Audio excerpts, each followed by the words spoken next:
According to a new report published in the International Business Times, it's actually not that expensive, if you have the money, to buy the loyalty of a member of Congress. Specifically, it's not that expensive to buy the loyalty of a member of Congress if that person happens to be a Democrat.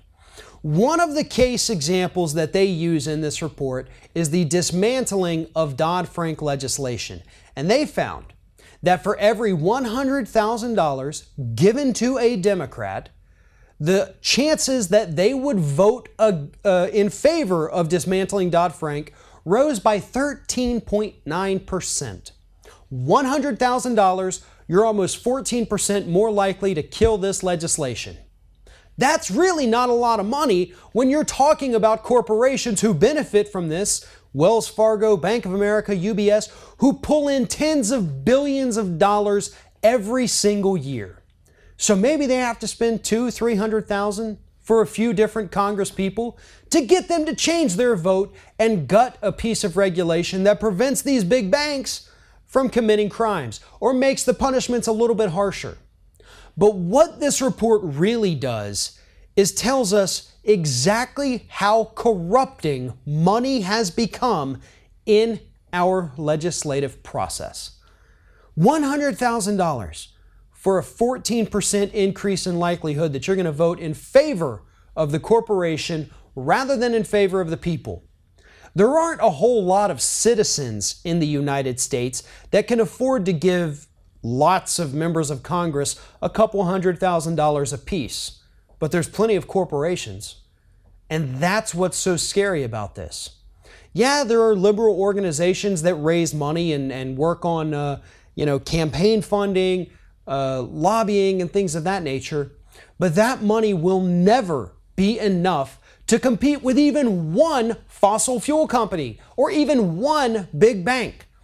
You could take all of the grassroots money in this country, combine it, and you'll never get as much money for lobbying or direct campaign donations as you would from a single pharmaceutical company or a single big bank or fossil fuel company. We are up against such tremendous odds in this country, and it's all because of the conservative Supreme Court. That Citizens United ruling, it did damage to democracy, but most importantly, it did damage to the Democratic Party. If you look back at the timeline of the top donors to the Democratic Party, before Citizens United, it was trial lawyers and unions. You know, groups that literally exist to protect American workers. As soon as that Citizens United ruling hit, guess who took over as the top donor? Securities firms and Wall Street banks. And how has their voting habits changed since then? Well, we've seen it. We've seen Dodd-Frank dismantled and watered down by Wall Street lobbyists who are walking the halls of Congress working on that. We have seen them protect the big banks. We've seen them bail out the big banks instead of American taxpayers. We've seen the Justice Department slap very small fines on these banks that engage in criminal behavior, and they don't put a single person behind bars. And the Democratic Party is to thank for that, because the Republicans have always been corrupt. We've known that. But it wasn't until Citizens United came along that we really got to see the corruption within the Democratic Party. And this new report, published in International Business Times, really kind of nails it home for us. $100,000. And suddenly a Democrat is willing to vote in favor of a corporation instead of a regular human being. If you like this video, make sure that you like, comment, and share, and most importantly, subscribe to our YouTube channel.